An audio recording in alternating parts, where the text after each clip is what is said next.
Sinu uus elu maksab sulle sinu vana elu. Selle mõtte sisu on sügav ja mõtlema panev.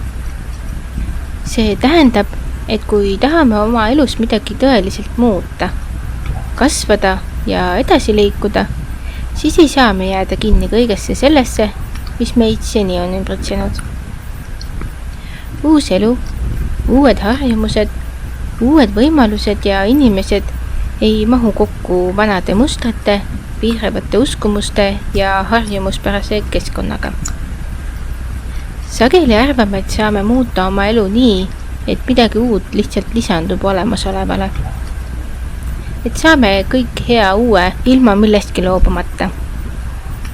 Tegelikult on aga muutus peaaegu alati seotud kaotuse ja loobumisega.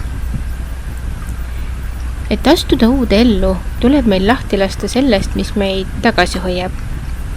Olgu selleks siis vanad harjumused, ebaterved suhted, valusad mälestused, turvatsoon või isegi meie senine identiteet. Näiteks, kui inimene soovib elada tervislikumat elu, peab ta loobuma mugavast, kuid kahjulikust eluviisist. Võib-olla loobuma suitsetamisest, liigsest magusast, laiskusest või isegi inimestest, kes teda vanadesse harjumustesse tagasi tirivad.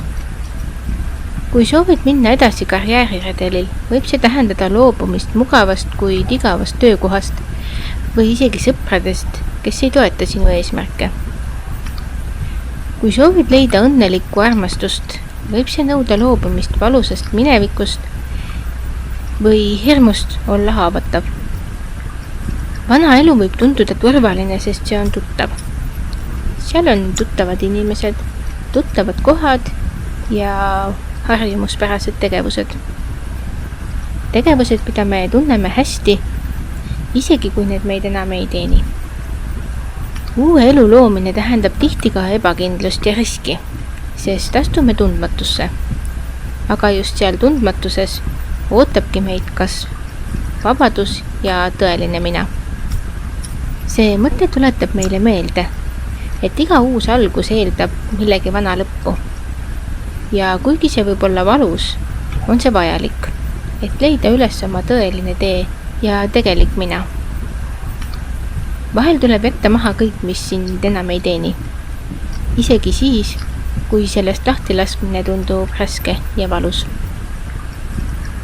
Seega, sinu uus elu maksab sulle sinu vana elu. Kas sa oled valmis seda hinda maksma, et saada selleks, kelleks sa tõeliselt peaksid saama ja saada see, mida sa tõeliselt väärid? Aitäh kuulamast ja järgmiste kohtumisteni!